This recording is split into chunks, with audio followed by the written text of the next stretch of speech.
Bueno, muy buenas tardes, queridos amigos que no te la cuenten. Aquí una vez más con una de nuestras entrevistas, esta vez con un amigo sacerdote, el padre Jorge Hidalgo. Padre Jorge, ¿cómo estás? Hola, hola Padre Javier, un gusto estar en tu canal. Un saludo a todos nuestros amigos. Bueno, muy bien. El padre Jorge es sacerdote católico apostólico romano, diocesano de la diócesis de La Pampa, Argentina. Está haciendo su doctorado en filosofía y ha hecho una maestría en bioética, ¿no? Y ahora vamos a hablar sobre justamente este tema. Muchas veces nos han contado acá en el canal, nos han pedido, mejor dicho, que algunos temas de bioética los tratemos de tocar, porque son temas que lamentablemente cada vez más a un católico le tienen que ocupar o preocupar, porque el mundo va modificándose con el tiempo y, bueno, mira, hoy justo hablaba con mi mamá, que también es magíster hace muchos años por la UCA de Buenos Aires en bioética, y me comentaba que, claro, las cosas han cambiado tanto en 30 años que, si bien los principios van a ser los mismos, hay que estar siempre al día, porque eso lamentablemente va cambiando. Los principios morales no cambian con el tiempo, pero sí las circunstancias históricas y la técnica, ¿no? Pero bueno, por eso quería hablar con el padre Jorge en concreto, porque muchas veces recibo, o los curas recibimos en general, consultas sobre estos temas y creo que nunca había hablado más que cuando fue el tema de la fraudemia, la pandemia, las vacunas, qué sé yo, que me cancelaron el canal por un par de semanas o casi como un mes, pero nunca había tocado los principios de la bioética o algunos temas particulares. Así que bueno, gracias por esta oportunidad, la verdad que está muy bueno. La primera cosa que me parece preguntar, no sé qué te parece, es cómo tiene que ser la antropología, porque uno va a decir, ok, la bioética podés definirla ahora antes de, si quieres, de responder, ¿no? Porque para que la gente entienda qué es la bioética a diferencia de la ética, ¿no? Pero también qué necesidad hay de saber bien qué es el hombre, o sea, tener una correcta antropología para poder definir después, ¿no? Qué va a estar bien o qué va a estar mal, ¿no es así? Sí, sí, sin duda es necesario, ante todo, para tener una recta concepción qué debe hacer el hombre, primero saber quién es el hombre. Eh, y esto en todos los campos, ¿no? En el campo de la pedagogía, por ejemplo, en la enseñanza, ¿no? En el campo de la moral, ¿no? Que hay que hacer y evitar, ¿no?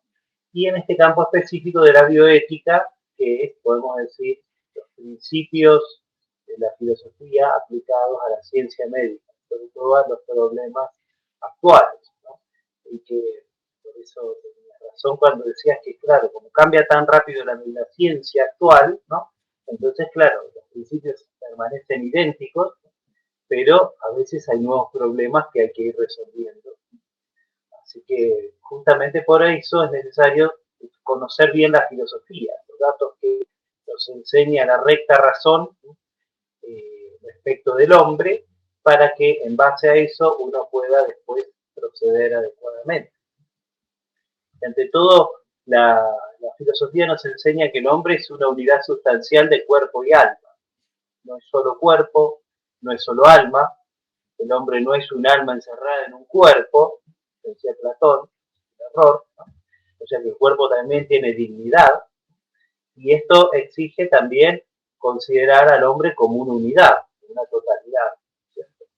Y entonces el hombre tiene la dignidad de ser persona, porque ha sido creado, como dice el libro del Génesis, a imagen y semejanza de Dios, y tiene un alma inmortal, un alma que tiene que salvar, ¿no? Desde el punto de la fe, incluso de la recta razón, también sabemos que nuestra alma tiene un destino eterno. Y ese alma ha sido creada por Dios, porque no puede la forma sustancial, se diría en filosofía, no puede ser educida de la potencialidad de la materia, ¿no? Es decir, no puede el alma salir de la unión de los gametos del papá y la mamá. Tiene que ser creada por Dios, ¿no? Entonces tiene, digamos, un destino por eso eterno. Entonces, todos estos principios que son, digamos, de la filosofía, también tienen que estar en la bioética. Además, también es necesario recordar que el hombre es señor de lo creado. O sea, el hombre es como, digamos, el administrador, ¿no? Como se ve en el libro del Génesis, ¿no? Que Dios ha puesto al hombre en el jardín del Edén y cada cosa tenía que tener el nombre que le pusiera el hombre.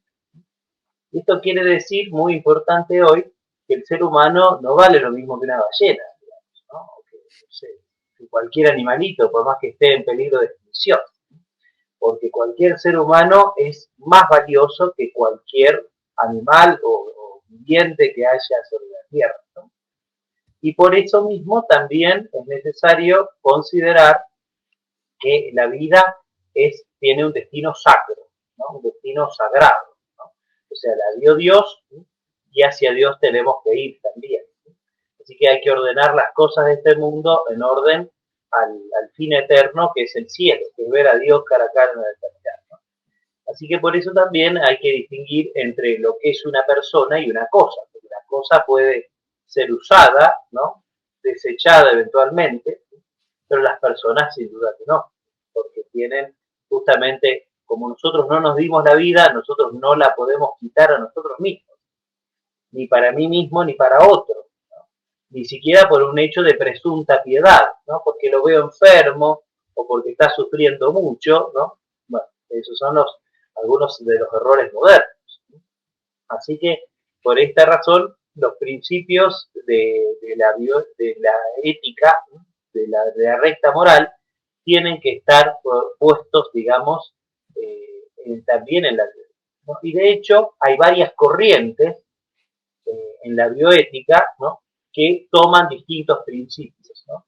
Hay una bioética llamada norteamericana que corre el riesgo de no tomar ningún principio filosófico y entonces se basa en algunos principios que son el de autonomía, beneficencia, no maleficencia y de justicia, y cree que con esos principios va a resolver todos los dilemas éticos que hay en el mundo moderno.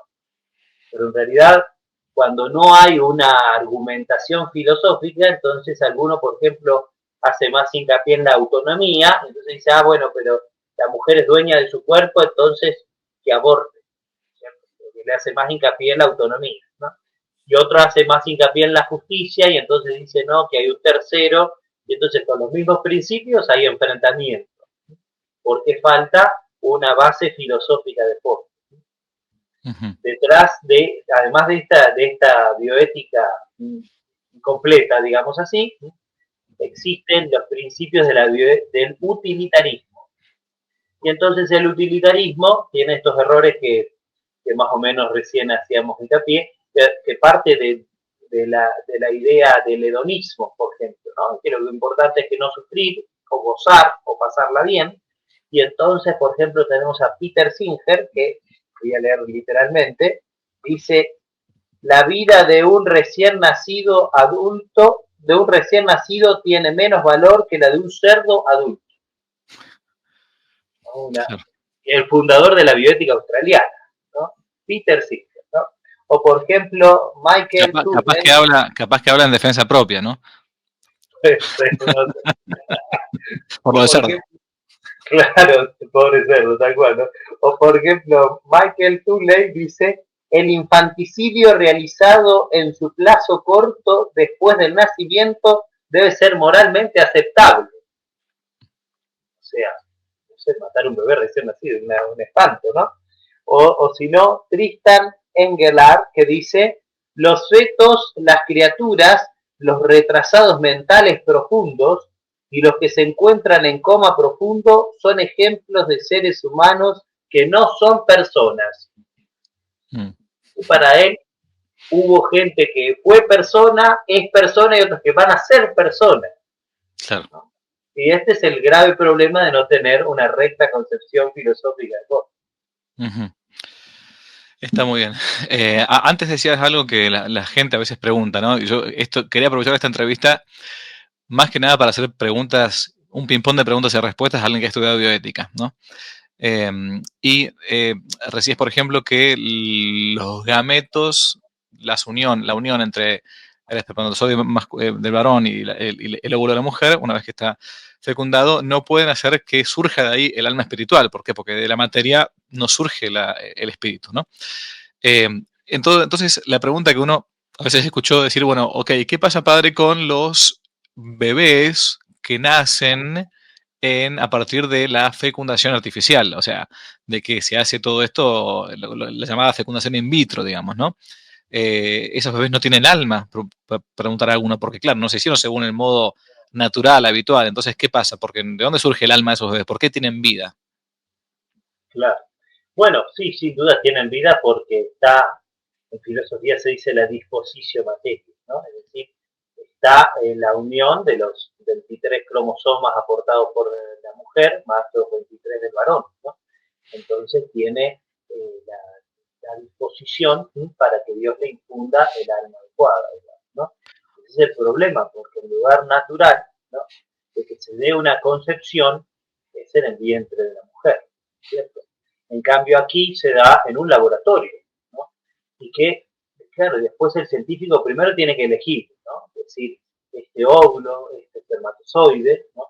Y después cuando se da la unión, entonces tiene que decidir nuevamente a ver cuál implanta, ¿no? Entonces decide si es nena, si es nene, si es rubio, si es morochito, si es inteligente, si es deportista, etc., ¿no? Entonces Claro. al final el científico toma un lugar que no le corresponde, ¿no? Ujú. Porque el lugar que decide es Dios, digamos, ¿no? O sea, Dios se obliga a enviar igual un alma humana para que sea la forma de ese cuerpo, aunque ese cuerpo haya sido realizado artificialmente. O sea, Dios envía igualmente el alma humana ¿por qué? Porque está esa disposición de la materia, ¿no? Lista para recibir le decimos, la forma sustancial, ¿no? Y entonces, bueno, Dios quiere obligarse aun cuando los medios sean malos. Exactamente. Y sí, porque Dios respeta la libertad, incluso en Mm. esos aspectos, ¿no? Donde está en juego la vida de otro ser humano, porque por más que sea Ujú. microscópico, otro ser humano. Exacto. Ujú.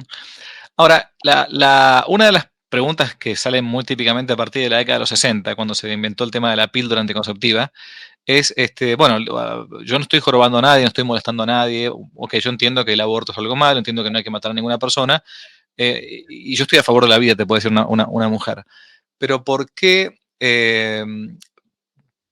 estaría mal, ¿no?, que yo tomara píldoras anticonceptivas siendo mujer, aún con las mejores disposiciones? O sea, a ver, el caso es, tengo 10 hijos, mi marido estaba muerto de hambre, se volvió loco, es un borracho, no tenemos más dinero, yo estoy ante una crisis de nervios, tengo un problema enorme en el útero, bueno, todos los posibles casos es que uno, bueno, ¿por qué entonces yo no podría, para continuar teniendo relaciones con mi marido, ¿no? Tomar píldoras anticonceptivas, y yo no estoy en contra de la vida, yo estoy a favor de la vida, pero bueno, en este momento no puedo tener más hijos. Entonces, ¿por qué habría una especie de contradicción en todo esto o no?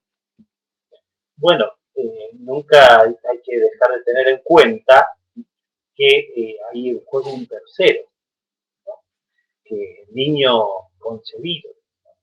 Es verdad que a veces hay situaciones familiares difíciles, también es verdad que a veces las mujeres han tenido otros hijos y no podemos decir que hayan tenido, digamos, ¿no?, que se hayan cerrado a la vida. Ujú. Pero bueno, evidentemente acá cuando uno no puede lesionar gravemente la vida de un tercero, ¿no?, de este niño por nacer, ¿no?, que podría estar o incluso podría ser potencial, digamos, ¿no? Porque, por ejemplo, con los anticonceptivos químicos, ¿no?, tienen varios efectos, ¿no? Entonces podría ser solamente, por ejemplo, anovulatorio o espermicida, digamos, ¿no? Y en este caso no impediría ni la concepción ni por ende no sería un aborto. Pero también, además de estos efectos, tienen también el efecto antiimplantatorio. Es decir, una vez que se da la unión del óvulo y del espermatozoide en las trompas de falopio, naturalmente se da el traslado, o sea, del estado de móvil al blastocisto, se da y se implanta en el útero, ¿no?, de la madre. Entonces, ese agarrarse, digamos así, ¿no?, de este niño, digamos, recién concebido, se impide, ¿no? Porque el organismo de la mujer es como un relojito, digamos, ¿no? Tocar una parte es calibrar todo el reloj entero, digamos, ¿no? Eh, Funciona a modo de hormonas, ¿no? Y lo que hacen justamente los anticonceptivos químicos es una inyección de hormonas, ¿no? Así es. Entonces, por esto es que yo entiendo que hay situaciones muy difíciles, ¿no?, familiares, digamos, ¿no?, de pobreza, el marido que puede tener no sé, sus deslices morales, etcétera, digamos, ¿no? Incluso por eso también, eh, como católicos, sabemos que el matrimonio es un verdadero camino de santidad, y la familia, ¿no? Porque a veces hay vidas heroicas, ¿no? Cuando hay un marido golpeador, qué sé yo qué, digamos, ¿no? Mujeres, viceversa, lo que sea también, ¿no? Por supuesto. Es necesario recuperar esa mirada sobrenatural en estos momentos, ¿no? En todo Ujú. caso, le diremos a la mujer que venga a confesarse más seguido, que venga a preguntar, digamos, ¿no? Pero nunca hay que decirle que está bien lo que es mal, ¿no? Ok, y en el caso de que, yo no tengo idea, ¿no? Pero en el caso que existiese a una píldora anticonceptiva que fuera puramente no ovulatoria, ¿sí? O que simplemente fuera a impedir que el espermatozoide fecundase el óvulo. Okay, o sea, que nunca, no sé si existe realmente, pero que se llegase al momento donde de ningún modo posible ese anticonceptivo podría llegar a ser abortivo, además. Pongámosle que fuese eso. No tengo idea si existe, ahora me dirás. Pero si fuera así, ¿por qué no poder tomarlo si yo no estaría dañando la vida de ningún tercero? Así como yo cuando me duele la cabeza, no espero que se me pase simplemente. Si puedo tomar una aspirina, la tomo, digamos. Entonces eso me acelera el ritmo mío de curación, digamos, de fiebre que tengo, o analgésico, o lo que fuere. ¿Por qué entonces yo, si no estoy dañando a ninguna persona y puedo tomarme como mujer una píldora anticonceptiva que no va a ser abortiva, tampoco podría eso ser lícito desde la moral católica? Claro. Bueno, ante todo, estos anticonceptivos no existen, porque como hemos dicho, como es un relojito, tocar una parte es tocar todo, ¿no? Ujú. Entonces, como todo es como un equilibrio de hormonas, ¿no? Parte tampoco hay interés de parte de las grandes farmacéuticas, hablamos de farmacéuticos del barrio, ¿no? Que Sí. obviamente no se dedica a hacer medicamentos, puede hacer algo puntual, ¿no? Las grandes farmacéuticas no tienen mucho interés, digamos. Pero supongamos en la hipótesis que en algún momento existiera esto, esto iría en contra de lo que el Papa Pablo VI explicó en su encíclica Humane Vitae, sobre la vida humana, donde cada acto matrimonial tiene que tener como fin unitivo y procreativo, ¿no? Los dos fines unidos, ¿no? Y no pueden ser separados o escindidos, porque si yo busco solamente generar un niño sin la unión sexual, ¿no? En el matrimonio, ¿no? Entonces esto podría, digamos, autorizar la fecundación in vitro, por ejemplo, ¿no? O la producción de niños, ¿no? O si yo buscara solamente la unión sexual, prescindiendo, ¿no? Del fin procreativo, ¿no? Entonces esto daría pie, por ejemplo, justamente al uso de anticonceptivos, ¿no? O al uso de profilácticos, ¿no? O de las cosas, ¿no? Y que la iglesia siempre ha condenado esta separación, porque es un fin natural, como si yo quisiera que el fuego me caliente pero no me alumbre. Y es imposible, porque el fuego naturalmente tiene los dos fines, calentar y alumbrar. Entonces, no puedo separar las dos cosas. Si yo hiciera una ley para decir, bueno, como hay muchas inundaciones, entonces vamos a prohibir el agua que mate gente. Es una cosa ridícula, digamos, ¿no? Porque Mm. por ley natural, cuando hay inundación, causa estragos, digamos, ¿no? Entonces, lo que tiene que hacer el hombre frente a la ley natural es ordenarla, poner un ordenamiento racional, decir, bueno, esto es así, bueno, si hay una catástrofe de agua o de fuego, lo que fuere, bueno, ponemos un protocolo para actuar del modo más inteligente, ¿no? Bueno, esto es igual, digamos, ¿no? Naturalmente, estas cosas, el fin sexual, ¿no?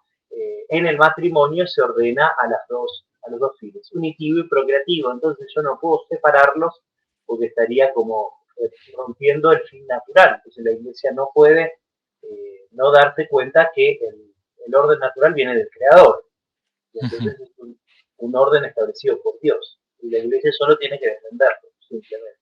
Claro.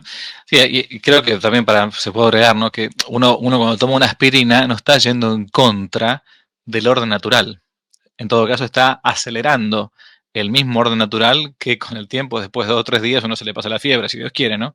Distinto es que uno esté pidiendo el potencial fin natural de esa unión conyugal. ¿Por qué potencial? Digo, porque no siempre que el hombre, que esposo y esposa tengan relaciones conyugales, necesariamente van a estar procreando. De hecho, Dios así no lo quiso. Hay un ritmo, ahora voy a preguntar el tema hay un ritmo incluso de fecundidad distinto en la mujer que le impide, incluso después de cierta edad, tener hijos, porque no se va a aguantar tener hijos después de los 50 años, 60 años, porque va a ser la abuela y bueno, no le va a dar el cuero, el físico, incluso decimos, ¿no? Y bueno, entonces, volviendo al caso anterior, ¿no? Al que había puesto de la mujer que no puede tener hijos de ninguna manera, la iglesia en ese texto que dijiste, el Humane Vitae de Papa Pablo VI, plantea que cuando hay casos realmente graves, ¿no? Graves, económicos, de salud, etcétera, los matrimonios católicos podrían acudir a ciertos métodos que no son artificiales para suspender o bien espaciar la posibilidad de tener hijos, como son los métodos llamados los métodos naturales, como el Billings o el sintotérmico, etcétera. Normalmente la gente hoy, los católicos, no lo conocen porque en muchos cursos prematrimoniales se hablan de tonteras, el amor es todo así, qué lindo el amor y qué sé yo, idioteces, sinceramente, y después no saben ni lo que es el matrimonio como sacramento, que es lo principal, ni los fines de matrimonio, ni este tema que a veces no se hablan o se obvían de parte de los que lo preparan, ¿no? ¿Qué son esos métodos entonces posibles? Y a su vez, la segunda pregunta que yo podría decirte, bueno, pero padre, ¿no es una especie de fariseísmo católico ese? Bueno, en vez de ponerme usar preservativo o tomar anticonceptivo o meterme un DIU o qué sé yo, lo que fuere, bueno, usamos los métodos naturales. Entonces, nos cuidamos con los métodos naturales, ¿no? No sería una especie de fariseísmo eso de usar los métodos naturales como anticonceptivos. Sí, muy buena pregunta, muy buena pregunta. Sin duda, eh, ese es el problema que hay con los matrimonios, ¿no? O están en preparación al matrimonio. A veces no tienen una formación adecuada porque evidentemente antes del matrimonio están enamorados, digamos, ¿no? Y está todo bien. Y aquí es natural que así suceda. Pero después van a venir las preguntas, ¿no? Entonces es bueno que tengan la formación adecuada antes, ¿no? De dar el sí quiero definitivo delante del altar. Y los métodos naturales, sí, una cosa es algo anticonceptivo y otra cosa es algo no conceptivo. Entonces, justamente el método natural es esto justamente. Los métodos naturales, los más conocidos son dos, ¿no? Uno se llama el método de la ovulación de Billings, ¿sí? Que consiste en la observación y anotación diaria en la consistencia del moco cervical, ¿no? De la mujer, ¿no? Para conocer la etapa de fertilidad o de infertilidad, ¿no? Entonces, ese moco va cambiando según la mujer sea fértil o no fértil, ¿no? Por supuesto que lo mejor es que la mujer vea a una instructora, ¿no? A alguien que específicamente le explique, ¿no es cierto?, cómo es esto, ¿no? En el periodo de fertilidad el moco es más claro, es elástico, es líquido, ¿sí? Y después es más bien viscoso, digamos, ¿no? Escaso, opaco, ¿no? Entonces es distinta la consistencia de esto. Entonces, en base a la autoobservación de la mujer de su propio cuerpo, entonces ella puede decir si es fértil en esos días o si no lo es, ¿no? Porque algunas mujeres tienen un ciclo regular y otras no. Entonces, evidentemente, cuando no es un ciclo regular, complica el saber cuándo es fértil o no. Además de esto, existe el método llamado sintotérmico, ¿no? Que consiste, además de la observación del moco vaginal, la temperatura basal del cuerpo, que es diferente, unos pequeños grados, menos de grado, ¿no? Décimas de grado, ¿no? De diferencia, ¿no? Y por la posición y la sensación de la apertura del útero, los cambios en el cervix, etc. Entonces, es decir, es diferente, ¿no? Entonces, lo que se hacen es, de este método, unir junto con lo de la temperatura, con el moco cervical, unir la temperatura y demás partes de observación del cuerpo de la mujer, ¿no? Entonces, evidentemente, esto es está esta recurrencia que decía el Papa Pablo VI, ¿no? A periodos de infertilidad de la mujer, porque el varón siempre es fértil, ¿no?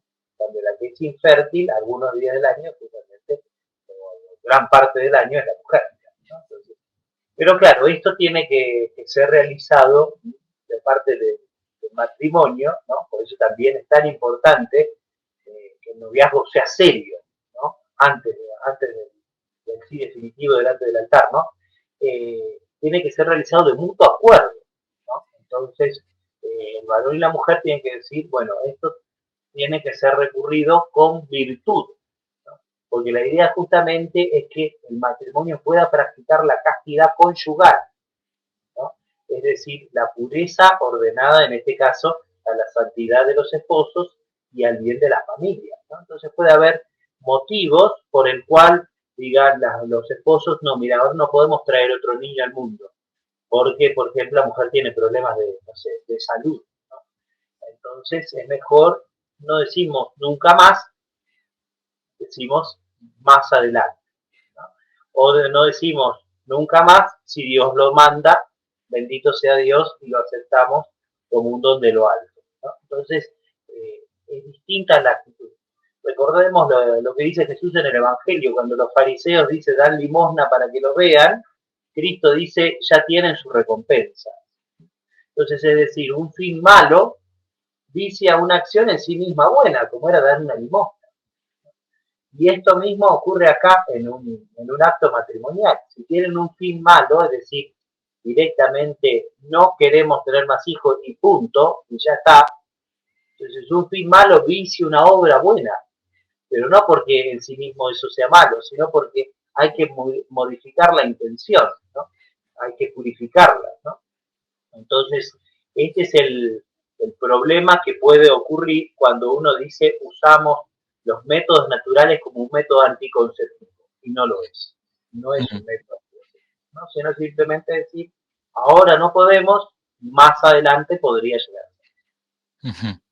Ahora se ha puesto muy de moda con el tema este de respetar a la mujer y qué sé yo, todo este tema, ¿no? De no imponerle cosas, para que la mujer no se coloque un DIU, ¿no? O no tome píldoras, que en vez de intervenir sobre el cuerpo de la mujer, intervenir sobre el cuerpo del varón, ¿no? Voy a hacer dos preguntas acá, relacionadas. La primera, como ya que mencioné el DIU, porque va a salir la pregunta después en los comentarios, es si el DIU es o no abortivo. Es un tema que hay, sé que está dividida la cosa, bueno, pero me gustaría saber tu opinión en este tema también. Y la segunda, lo que decía antes del respecto del varón, hoy para evitar este tema de que la mujer tenga que hacerse algo, está todo el tema en moda de la vasectomía, la vasectomía. Que, bueno, ahora vos podés explicar quizá mejor que yo, pero en síntesis impide que los espermatozoides, o mejor dicho, que el hombre pueda llegar a fecundar a la mujer una vez que eyacula en el cuerpo de la mujer, ¿no? Entonces, dos preguntas distintas. La primera, respecto del DIU, sabemos ya los principios que, bueno, van contra el orden natural justamente, pero para saber bien, por si alguna mujer tiene alguna duda, si además de no implantatorio, o de impedir que exista el embarazo, también puede ser abortivo una vez que se implante el embrión. Y la segunda, ¿por qué la vasectomía estaría mal? Y aún, y agrego una tercera ya que estoy, si un hombre se hizo la vasectomía y después se dio cuenta, porque hay gente que es basado, que se dio cuenta que estaba mal eso, ¿qué debe hacer? Porque ya está, no tiene vuelta, lamentablemente, ¿no? O mejor dicho, el porcentaje de operación para reversión de la vasectomía es muy bajo, por lo tanto no estaría incluso del todo obligado, ¿no? Bueno, perdón por las preguntas, pero son las que van a salir después en los comentarios. Muy bien, muy bien. Bueno, respecto del DIU, sí, es un método, evidentemente, una T, digamos así, ¿no? Que se inserta en el cuerpo de la mujer, ¿no? Eh, y eso va liberando hormonas, ¿no? Así que las mismas hormonas eh, hacen el cambio de este relojito, ¿no? Interno que tiene la mujer. Así que aunque tiene también efecto espermicida, de matar los espermatozoides, tiene efecto también anovulatorio, ¿no? También tiene como tercer efecto este antiimplantatorio.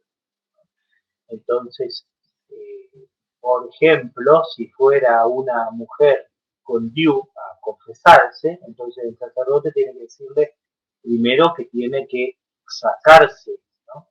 Este método anticonceptivo, ¿no? Igual los implantes, que ahora creo que también son comunes, ¿no? Que se le pone una especie de no sé si es un chip, no sé si Sí. suena demasiado computadora, pero Mm. subcutáneo, ¿no? Bajo la piel, ¿no? Que va liberando gradualmente las hormonas, ¿no? Entonces, bueno, evidentemente esto, uno como sacerdote tiene que decirle que antes tiene que sacarse eso, digamos, ¿no? Porque tiene que haber propósito de enmienda para la confesión, ¿no? Entonces, cuando quiere cambiar, es como decir, robé un banco y no devuelvo el dinero. No, vaya, no eso y pues sí lo puedo resolver, con mucho gusto. Pero, ¿cierto? O asesiné a alguien, bueno, usted está obligado usted a entregarse a la justicia, porque además de haber lesionado la amistad con Dios, ha faltado gravemente a una obligación de la sociedad, ¿no? Entonces, a veces también exige esa reparación, ¿no? Entonces, esto también es importante que uno lo tenga presente. Más cuando se lesiona gravemente el derecho de un tercero, como hemos dicho, con estos temas relacionados de la vida naciente. ¿No? En segundo lugar, creo que está respondido ahí, ¿no? Sí, sí, sí. En segundo lugar, respecto de la vasectomía, sí, consiste en el corte de los conductos deferentes, ¿no? Que son los que unen los testículos del varón, ¿no? Con el aparato eyaculatorio, ¿no? Entonces, evidentemente, el varón puede realizar el acto sexual de modo natural, ¿no? Pero el semen carece de espermatozoides. Entonces, esto hace de que no tenga posibilidad de la mujer de concebir. Eh, bueno, evidentemente esto daña gravemente el fin del matrimonio, ¿no? Porque el matrimonio, como hemos dicho, tiene que tener esta entrega total de la persona, ¿no? Entonces ya acá hay algo que te doy pero no te doy, ¿no? Mm. Entonces hay algo, digamos, una limitación, un egoísmo, ¿no? Un cierre voluntario, ¿no? A uno de los fines del matrimonio, ¿no? Que es el fin procreativo. Por supuesto que esto, bueno, se parecería más o menos a la ligadura de trompas en la mujer, ¿no? Que Claro. justamente impide el paso del óvulo, ¿no? Y jamás va a poder ser fecundado. ¿No? Bueno, evidentemente esto, como con lo que estamos diciendo, va a ser humano evita y demás, ¿no? Esto es inmoral. Y además tiene varios riesgos, ¿no? De esto no se habla, ¿no? Porque tiene consecuencias psicológicas y todo, digamos, ¿no? Porque el varón queda disminuido en su misma capacidad, por más que diga, no, si yo lo quiero, la paso bien, mentira, digamos, ¿no? Tarde o temprano, alterar el orden natural siempre tiene sus consecuencias, ¿no? Hay una frase famosa, ¿no? Que dice, Dios perdona siempre, el hombre a veces, pero la naturaleza nunca. Claro. Entonces, tocar, o sea, mutilar, si yo podría cortarme un dedo, por ejemplo, bueno, si lo tengo engangrenado, sí, digamos, ¿no? Porque si no me corto un dedo, después me tengo que cortar la mano, y si no el brazo, y si no me muero, digamos, ¿no? O sea, la mutilación podría ser aceptable desde el punto de vista moral, en base a lo que se llama el principio de doble efecto, ¿no? Entonces, quiero el bien, no quiero el mal, son mayores los bienes que los males, y no hay otra solución posible, ¿no? Entonces, desde ese punto de vista yo podría recurrir, qué sé yo, una mujer que tiene un cáncer de útero, podría vaciarse porque el fin no es no concebir, el fin es seguir viva, digamos, ¿no? Sí. Eso es lícito desde el punto de vista moral, pero es distinto al otro que dice yo simplemente no quiero más hijos, no quiero complicaciones en la vida, es distinta la perspectiva ética, moral, ¿no? Y sí, respecto de si el hombre arrepentido después de toda esta operación que se haya hecho, digamos, ¿no? Puede volver, cómo tiene que proceder, digamos. Bueno, hasta donde yo he leído, hay un 20 y un 30% de reversibilidad en el varón. Entonces, evidentemente, es bajo, ¿no? El porcentaje, ¿no?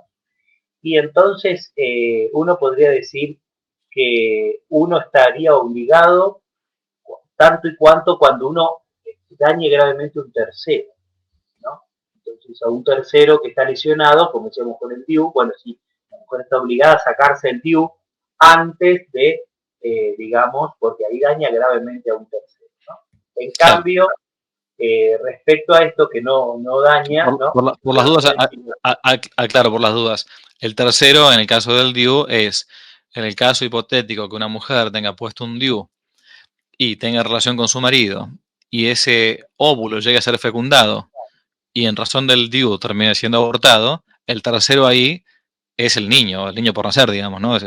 Por eso, a diferencia de la vasectomía, que al no pasar espermatozoides por medio del semen, no va a fecundar nada, porque no hay modo de fecundar, bueno, entonces por eso no hay un tercero estrictamente ahí en juego, porque todavía porque no ha sido fecundado nada. Sí, Exactamente, así es. sí. Por eso, bueno, si no hay grave incomodo, debería serlo, pero como hay tan pocas posibilidades de Mm. que vuelva a funcionar naturalmente el cuerpo humano, como que no hay mucha esperanza de que esto ocurra. En la ligadura de trompas no me quedó claro si también es abortiva o no. Eso no, me perdí. No, creo que lo dije por arriba, así que no lo Ok. aclaré. Bueno, no, en general, como no pasa el óvulo, ¿no? Entonces tampoco es abortiva y estaríamos en el mismo caso que el varón. Lo que pasa es que hay varias formas digamos, de proceder con la mujer, ¿no? Porque según la técnica aplicada, a veces se liga simplemente las trompas, otras veces más se estirpa todo, bueno, entonces evidentemente Claro. según la técnica aplicada, algunas son más reversibles que otras. Ok, por las dudas, si quieren aviso, no, esto no es propaganda, pero lo digo porque es algo bueno para las mujeres.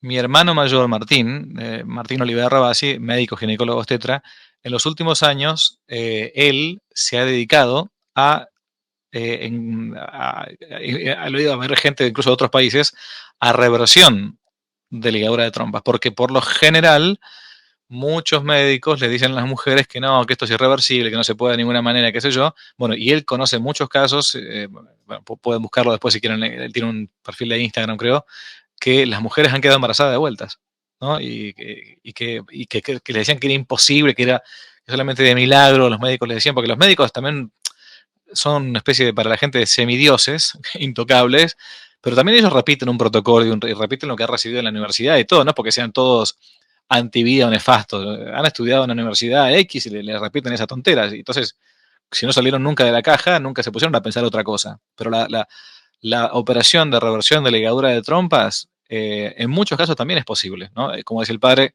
dependiendo de qué técnica se haya usado, pero hay muchos casos de gente mujeres que han quedado embarazadas de vueltas, sí. Eso que decís, padre, es tal cual, ¿no? Porque Dios es el que dispone la vida, ¿no? Mm, Uno sabe, por ejemplo, que más de un niño ha nacido cuando la madre tenía el DIU puesto, digamos, claro. y en teoría es un método anticonceptivo, digamos, ¿no? O sea que Mm, a pesar de las acciones humanas, Dios es el que dispone siempre. mm. Te saco del tema conyugal un segundito. ¿Qué se puede decir respecto de lo que mucha gente entiende? Bueno, sobre todo después del 2020, pero antes también venía la cosa, venía la marea. Mucha gente habla de que vacunar o no vacunar a los hijos, ¿no? O sea, el tema de la vacunación compulsiva, obligatoria, a la cual estamos sometidos en muchos lugares del mundo por el Estado. eh, Uno entiende, obviamente, que hay vacunas que han sido muy buenas a ver, no sé, la tuberculosis, el sarampión, la malaria. Bueno, yo mismo me he tenido que meter vacunas cuando estuve en el Tíbet, cuando fue con el padre Federico Hayton en el 16 por ahí, entre el 16 y el 17. Y claro, tenías que ponerte para una fiebre amarilla, no me acuerdo qué es lo que era, porque si no te morís, la verdad que te morís. Pero ¿qué se puede decir de este tema de la vacunación? Porque hay mucha división, si es pro vacuna, si es anti vacuna, etcétera. Bueno, y sobre todo después del 2020, de todo este tema que nos tocó pasar a todo el mundo, si alguien tenía una especie de idea o prefijada sobre este tema, se le terminó de fijar a fondo, digamos, ¿no? Entonces, ¿qué se puede decir sobre el tema? Bueno, sí, es muy interesante esto porque me acuerdo cuando estábamos nosotros estudiando bioética, yo a un profesor le pregunté y me dice, este tema no se ha desarrollado en la bioética. Esa fue Claro. su respuesta, No, digamos, ¿no? Y claro, y a veces existen estos eslogans, ¿no? Como en el ámbito de la cosmología dirían terraplanista, ¿no? sí, Entonces, sí, entonces, con una palabra que descalifica directamente al otro y no lo quiere ni siquiera escuchar, claro. digamos, ¿no? Una falacia, ¿no? De lógica, ¿no? Bueno, y esto mismo es lo que acá ocurre, ¿no? Dice vacuna y antivacuna y entonces esa misma palabra eh, descalifica al otro, ¿no? Bueno, uno de los temas que a mí me parece simplemente como el tema, no lo he estudiado así sistemáticamente, como acabo de decir, eh, podría decir que los laboratorios en esto no tienen interés en que se estudie, ¿no?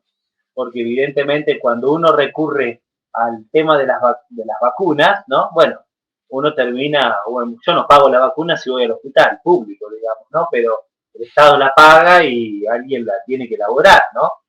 Entonces, los laboratorios tienen conflicto de interés en hacer un estudio serio sobre el tema. Digamos. No les conviene, digamos, ¿no? Además de esto, uno sabe que hay distinta cantidad en el calendario de vacunación. Ahora hay muchas más que cuando nosotros éramos niños, ¿no? Que ahora le ponen ahora, ¿no? Por ejemplo, acá en la Argentina en concreto, digamos, ¿no? Entonces uno dice, esto también huele un poco raro, ¿no? Y otra de las cosas que huele mal, digamos, ¿no? Que no da buena impresión, es las consecuencias degenerativas, ¿no? O de atrofiantes, ¿no? Que uno observa. Por ejemplo, nuevamente volvemos a nuestra experiencia personal. Cuando uno era niño, no veía tantos niños autistas, por ejemplo, ¿no? Y ahora hay en casi todos los cursos hay niños autistas, por ejemplo, ¿no? Para citar una sola enfermedad, ¿no? Que uno dice, ¿qué ha pasado acá? ¿No? Entonces uno podría, en algunos aspectos, uno tener cierta duda, ¿no? Una duda fundada, ¿no? Porque, insisto, aunque no haya un estudio serio, hay una cierta eh, probabilidad de decir, me suena extraño. Y esto justamente se potencia con esto que ha pasado en el 2020, ¿no? Porque uno dice, salió de golpe una peste, ¿no? Y de golpe, supongamos, como le dicen, ¿no? Y junto con esa peste de golpe salió la vacuna. Entonces uno dice, momento, porque si uno estudia desde el punto de vista de la bioética un medicamento para curar a una persona, ¿cómo se llega a tener, ¿no es cierto?, tal medicamento aprobado en la farmacia de venta libre que es seguro para cualquier persona? Y uno dice, bueno, primero se hizo una experimentación en los animales, ¿no? Y incluso con mucho tiempo para ver si naturalmente pueden reproducirse de modo natural, etcétera, ¿no? Después de que se ha probado eso largamente en unos animales, uno dice, probémoslo en personas como sujeto de experimentación. Es decir, yo le hago firmar a la persona un protocolo diciendo, mire que esto se ha probado acá, no sé qué va a pasar, probablemente pase esto porque el animal tal, y la persona firma conscientemente diciendo, acepto esto, ¿no? Entonces, en ese caso, es un hombre, una persona como sujeto de experimentación, ¿no? Y cuando eso ha pasado bien, ¿no? Y con un largo tiempo, porque puede, por ejemplo, tener descendencia naturalmente, entonces yo puedo abrirlo de modo natural a la población diciendo se ha probado en animales tanto tiempo, se ha probado en personas humanas y no ha tenido consecuencias, entonces por ende podemos probarlo en todo. Bueno, todos estos plazos no se tienen, así de simple. Entonces Bien. uno dice, toda esta vacunación compulsiva a la cual nos han llevado y suena a un negocio, ¿no? Porque no puede haberse descubierto el virus y a los meses ya tener la AstraZeneca, que no sé, que claro, ¿no? Que la China, que la no sé cuánto, ¿no? Entonces suena todo a un gran negocio, una forma de querer controlar incluso la salud de las personas y el Estado ahí se está metiendo en algo que no le corresponde. O sea, sacando todo el tema de la pandemia y lo demás, volviendo, hagamos de cuenta que estamos en el año 50 o 60, ¿sí? Un papá o una mamá estaría obligado, moralmente hablando, a que sus hijos reciban las vacunas elementales que nuestros papás o nosotros cuando éramos pequeños recibíamos, ¿o no? ¿Mm? Bueno, ese tema, como justo no hay estudios, uno podría decir, uno estaría, si uno tiene serias dudas en decir esto no me gusta o esto está alterado, entonces yo creo en conciencia que mis hijos no lo tienen que ver. Ujú. Pero eso no quiere decir que uno sea antivacunas, digamos, ¿no? Y que todas las vacunas estén mal. Claro, ¿Entiendes? correcto. Mm. O, Entonces, o que aquellos que le coloquen a sus hijos cuando son pequeños las vacunas elementalísimas, elementalérrimas, que se han probado que son buenas, estén llevando a su hijo al autismo o a una especie de suicidio asistido o eutanasia, ¿no? Una tontera. Claro, porque de hecho nosotros tan autistas no salimos, digamos, ¿no? claro, tal cual. Claro, lógico. Está Por bien. eso es como ahí entra de nuevo la prudencia de los padres, ¿no? Y nuevamente decimos que hoy ser padre es difícil, ¿no? Mm, Con sí. todas las cosas del mundo moderno. Sí, nosotros, de hecho, nosotros cuando éramos, nosotros dos, digo, cuando éramos chicos seguramente recibimos todas las vacunas normales que se hacían en la época y no hemos tenido, al contrario, o sea, seguramente nos han privado de algunos males que pueden existir, Sí, obviamente. Claro, porque digo, ahí está, cuando uno habla de pro vacuna o antivacuna, acá es una cuestión de puro discernimiento. Si uno se da cuenta que, a ver, nos está metiendo en una cosa es una cosa delirante por completo, y bueno, a menos permítame dudar, pero otras cosas que son totalmente, ya que son probadas hace décadas. claro, exactamente, porque parece que los discursos que bajan los estados uno no puede dudar de nada, pero Claro. sí, la duda de la fe, podemos decir cualquier cosa del credo, de lo Ujú. de hecho, pues, pareciéramos antidemocráticos si nos oponemos a una burla a la fe Exacto, católica, por ejemplo, ¿no? Entonces, exactamente. se ha dogmatizado lo que no es dogma. Te voy a llevar un caso difícil para ir terminando, no quiero quitarte mucho más tiempo. Em, Te lo he preguntado en privado, ahora lo pregunto en público. Eh, Lamentablemente la, la manipulación genética que se está llevando adelante hoy en día con los seres humanos es tremenda, es durísima. Y mucha gente acude a esto, claro, con este del empoderamiento de la mujer y dejar pasar el tiempo y que uno al final madura para casarse a los 50 años prácticamente, porque, en fin, bueno, y es como decías antes, la naturaleza no perdona nunca, ¿no?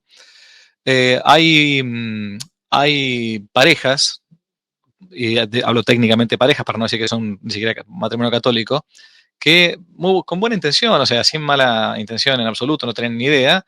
¿Y qué hicieron? Como no podían quedar embarazada a la mujer, bueno, acudieron a la fecundación artificial, ¿sí? Y entonces, bueno, nada, quedaron en, no sé, 4 embriones, 5 embriones congelados, tienen que pagar por eso, se paga en un freezer, técnicamente un freezer, y después, bueno, de los 4, 5 u 8 que quedaron que son embriones, que ya son personas humanas, que están congelados, tienen que pagar una especie de alquiler. Esto técnicamente es así, se paga anualmente.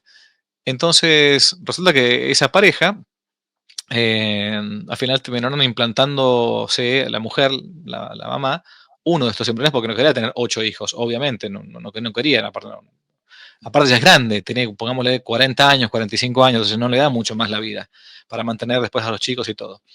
¿Y qué sucede? ¿Qué sucede? Que los 7 embriones restantes, que están congelados, bueno, hay que seguir pagando por el freezer, ¿no? Entonces le dicen un día, bueno, mire, a esta pareja, mientras tanto se convierte. ¿Mm? Se casa por la iglesia, pongámosle, no está, por eso decía pareja, son matrimonio católico, y se dan cuenta que lo que estaban haciendo, bueno, tenían congelados 7 hijos. La realidad es esa. Pero no pueden ya implantárselo porque ya no le da el físico a la mujer, o pongámosle peor, que se murió la mujer, y quedó nada más que el papá. ¿Qué hacer con esos embriones? Porque son 7 personas. Entonces en la clínica le dicen, mire, tenemos 3 opciones. Opción número 1 es, si la mamá todavía está viva, que se vayan implantando los embriones.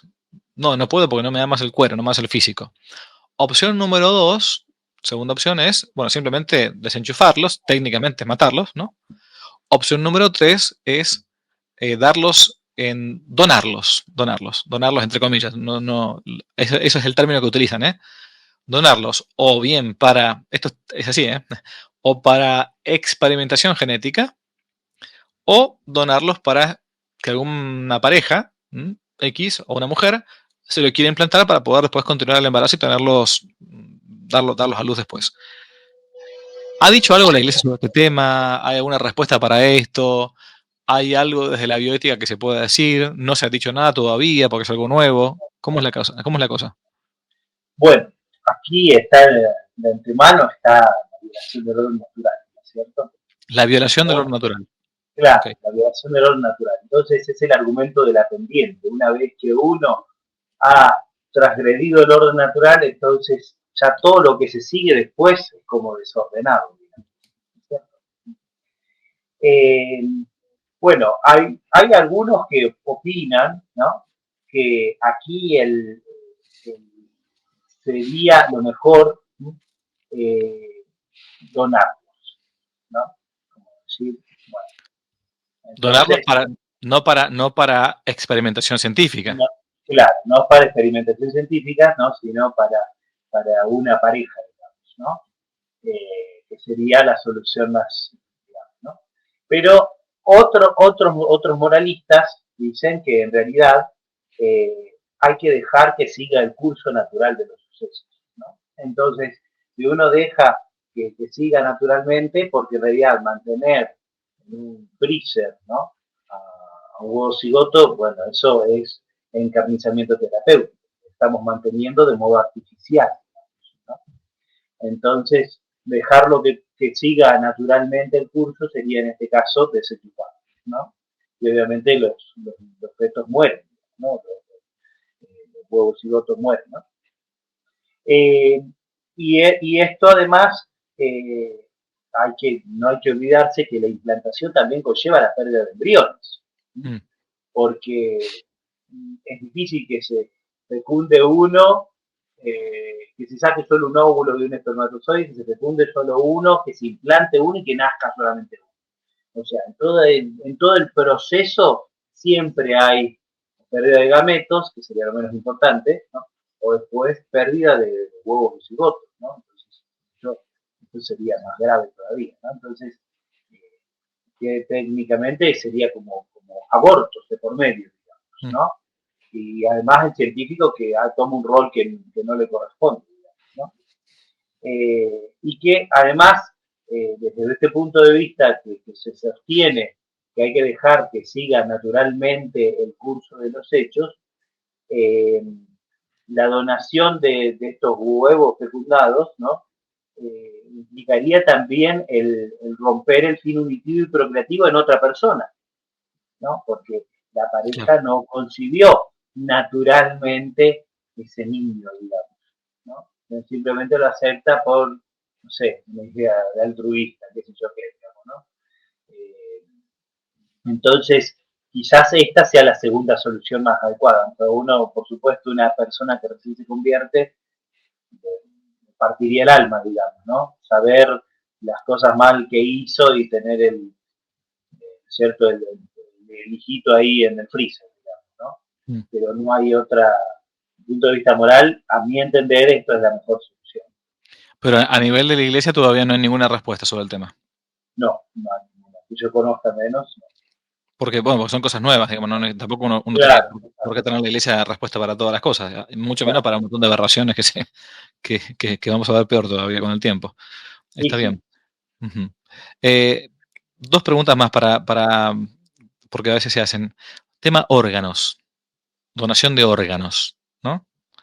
¿Es lícito donar los órganos, padre? Porque usted, como por ejemplo, yo tengo en mi documento que no voy a donar órganos. No soy donante, pero yo tengo una convicción sobre ese tema, ¿no?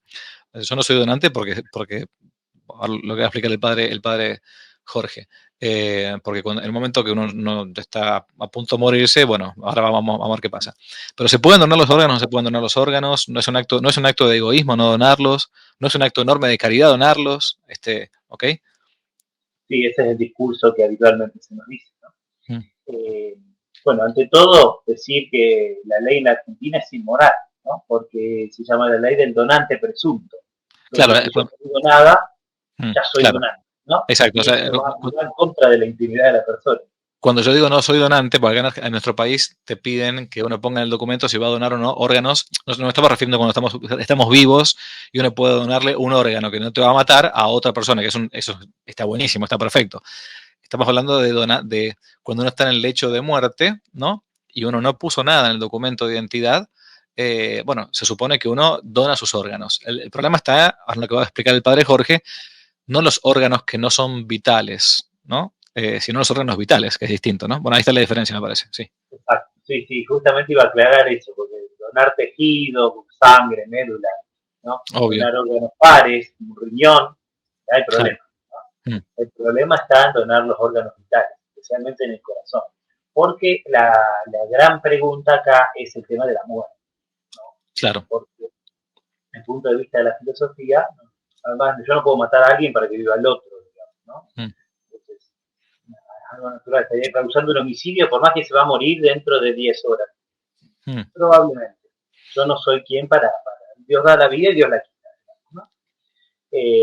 Pero claro, el tema de la muerte, que es la separación del cuerpo y del alma, desde el punto de vista filosófico, está el tema cómo hacemos nosotros para demostrarlo desde el punto de vista científico, que eso ya ocurrió. El alma no es que tenga un peso, digamos, no pesa, no pesa, ¿no? Y justamente el concepto filosófico de alma, de la forma sustancial, es inmaterial, entonces no tiene un peso. Entonces uno dice, ¿qué criterio hay para llegar a esta certeza de la muerte? Bueno, el criterio antiguo, digamos, era el criterio cardiorrespiratorio. No respira más, ¿no? Hacemos reanimación, no le late el corazón, bueno, entonces la persona falleció. Entonces ahí ya hay que decir que no podemos donar el corazón, ¿no? Un criterio, esto era más o menos lo más extendido en la bioética, ¿no? Digamos, realista. No me gusta usar a mí el término personalista porque eso hay una discusión ahí con el padre Membier, justamente que está ahí atrás, ¿no? Bueno, la filosofía de Maritain, se usa este término, bioética personalista, pero a mí no me gusta el término, ¿no? Desde el punto de vista de la bioética, entonces, hubo un cambio de línea, digamos así, porque muchos se han inclinado a hablar de la muerte cerebral. Es un concepto contradictorio, ¿no? Porque muerte es una muerte real y total de la persona. No es que no sé si me tienen que amputar el dedo, se murió el dedo. Entonces eso es una necrosis, ¿no? Una persona se empieza a engangrenar. El concepto muerte cerebral es un concepto equívoco. Es un concepto que además fue cambiando a lo largo del tiempo, ¿no? Porque en un momento se dijo que muerte cerebral era muerte del cerebro, otra muerte del encéfalo, una muerte de la parte más interior de la médula. Entonces uno dice, es un concepto que fue cambiando. Entonces este concepto hay que decir que no es seguro, digamos, que no es seguro. Lo mejor que uno puede, hay un famoso doctor terapista, estudioso sobre el tema, llamado Scheumont. El doctor Scheumont se ha dedicado toda la vida a estudiar justamente los enfermos en esta fase terminal, ¿no? Y ha sacado muchísimos estudios. Él ha defendido antes el concepto de muerte cerebral, él ha cambiado de posición sobre qué era el concepto de muerte cerebral y al final ha sido un enemigo acérrimo de este concepto, ¿no? Porque dice que en realidad la muerte sería la pérdida de una unidad somática integradora, es decir, lo que ocurriría es la falta de vida en cada una de las partes del organismo. Es decir, no hay la respiración celular, ¿no? O el trabajo de la mitosis, ¿no? Etcétera, ¿no? Entonces, ¿y esto cómo se comprobaría, digamos? ¿O ¿qué ocurriría en la muerte en este concepto más moderno, digamos así, ¿no? Más, a mi juicio, más de acuerdo con la ley natural? Sería, no hay procesos físico-químicos a nivel celular, ¿no? A nivel de el contacto de la sangre con cada parte del organismo. Entonces, en este aspecto, no es que volvemos al concepto de paro cardiorrespiratorio, pero estamos diciendo que en realidad sería la cesación de la circulación de sangre oxigenada por los tejidos del cuerpo humano, ¿no? Entonces, Ujú. esto sería la muerte. ¿Y cómo hago yo para demostrarlo esto? Y no hay demostración. Mm. Hasta ahora que yo conozca, no existe. Entonces, uno correría el riesgo de decir, le saco el corazón, ¿no? Porque se va a morir, ¿no? Pero, o ya está muerto. Y es que no sabemos cuándo cesa este proceso eh, de cambio de sangre oxigenada a darle, bueno, el oxígeno, ¿no? Los nutrientes, ¿no? A los tejidos, no sabemos cuándo dejar de ocurrir.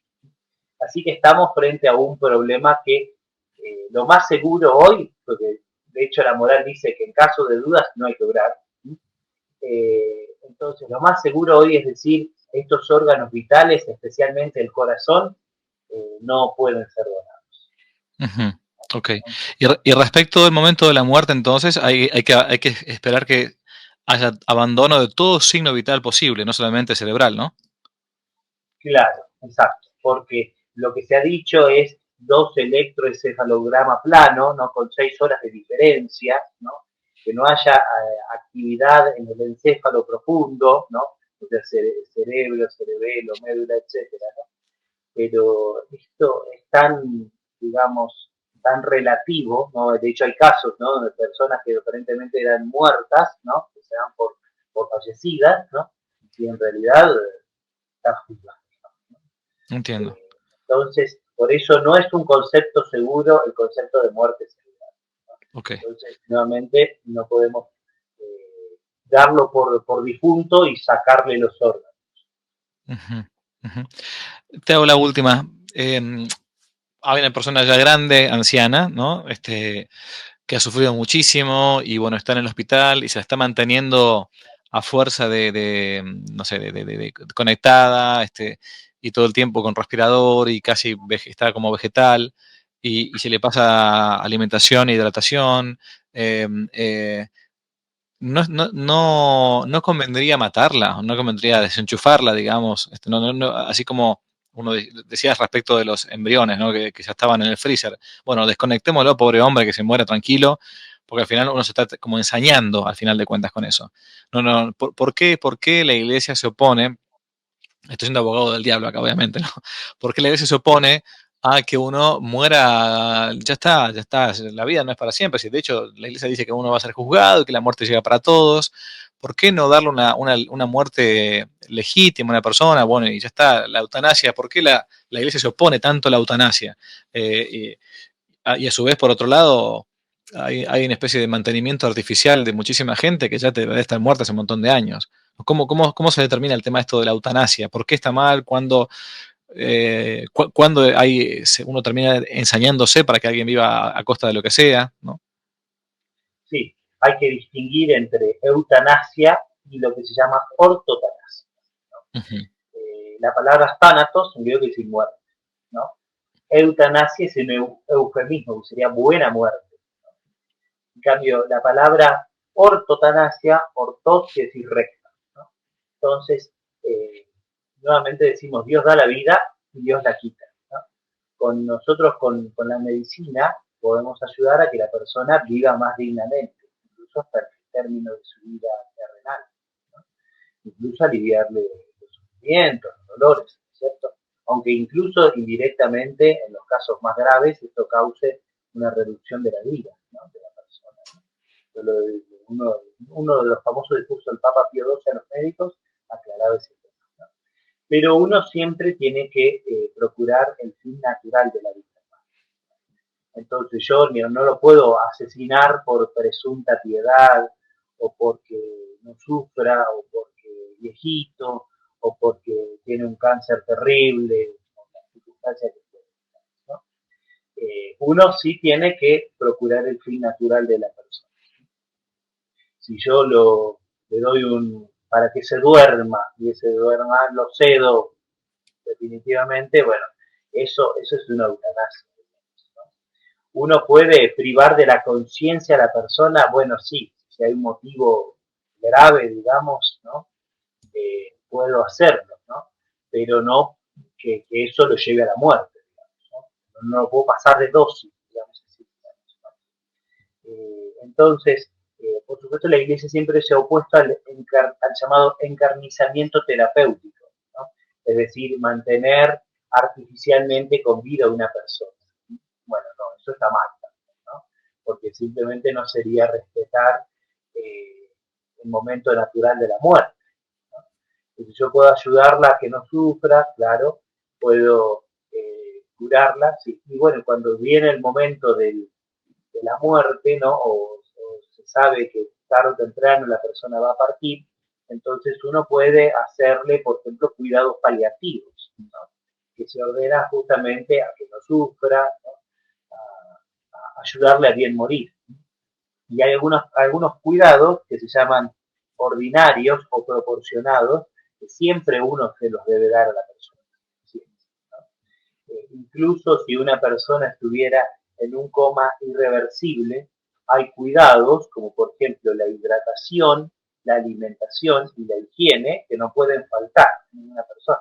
Cualquier persona sí tiene que comer, no tiene que respirar, ¿no? Entonces, esos cuidados pertenecen a un tratamiento habitual, por más que se muere mañana. Bueno, sí, pero no lo puedo dejar sucio, digamos, ¿no? Tengo Claro. que utilizar al paciente, ¿no?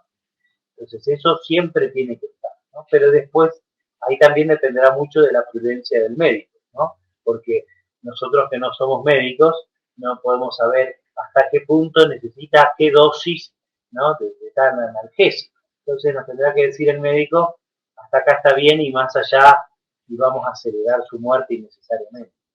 Correcto. Bueno, buenísimo, padre. Gracias por el tiempo. Han sido una especie de ping-pong de preguntas y respuestas sobre diversos temas de bioética, pero la idea era dar un poco del uso de estos temas que por lo general no se hablan así, ¿no? Y aprovechando el canal, bueno, estaba bueno para que después quede como una fuente para consultar. ¿Mm? Te agradezco Bueno, muchísimo el tiempo. muchas gracias por la invitación. Un gusto Buenísimo. inmenso y bueno, saludo a todos. Gracias. Hasta la próxima si Dios quiere. ¿Mm? Adiós. Si les gustó el video, aparte de suscribirse, activar la campanita y comentar, en la descripción de este video se van a encontrar con el link de la plataforma Patreon, un modo concreto de apoyar este apostolado que intenta hacer una contrarrevolución cultural y espiritual. Dios les bendiga y que no te la cuenten.